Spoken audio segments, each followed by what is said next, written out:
7 mountains to foreign friends on the streets of Barcelona. Of course, I have to do such a meaningful thing when I return home.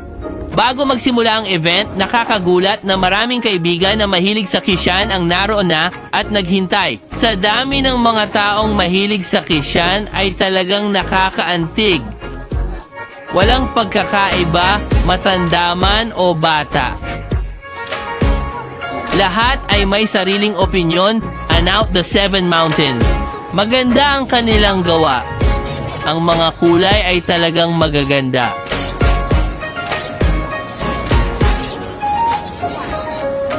Ang pamaypay na ito ay nagdadala ng alaala mula sa Mountain Flowers Romantic. Ang kulturang Chino ay malawak, asul, ginto at rosas. Tingnan natin ang 7 bundok na ginawa ng batang lalaki.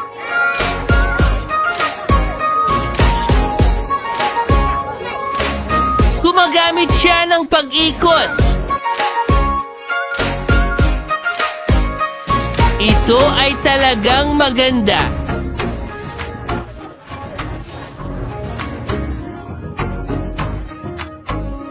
Nakita ko ang magandang piece of work coming out. Ang saya. Tingnan natin ang pamaypay na puno ng simoy ng tagsibol. Ang buhay na berdeng kulay ay talagang nakakapagpasaya.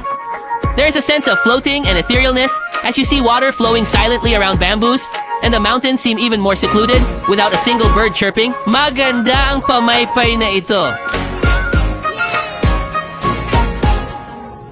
Ang purple na ulap ay bumabalot sa balikat, lumalabas ang bundok, talagang may kahulugan.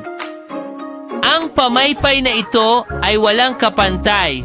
Ang tubig ay dumadaloy sa pitch. Sulit ang pagmasid sa ganitong kagandahan. Ano kayang kayamanan ang natuklasan?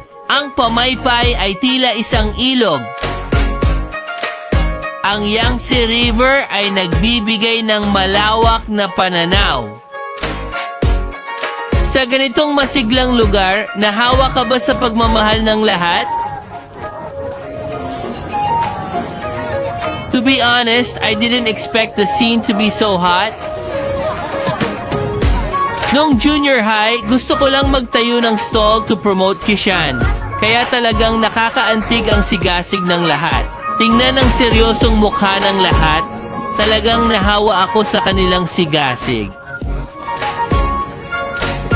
Salamat sa mga tumulong. Ngunit dahil sa dami ng tao, may ilan na hindi nakakuha ng numero. Salamat sa mga kaibigan na naglakbay mula sa malayo. Totoo ang sinasabi ng aking ina that sincerity will be rewarded with sincerity. China has never had a lost generation. The 5,000 years of Chinese cultural heritage requires you and me to start from small things. Igalang ang 7 bundok. Ipasa ang 7 bundok. Magsimula tayo. Salamat.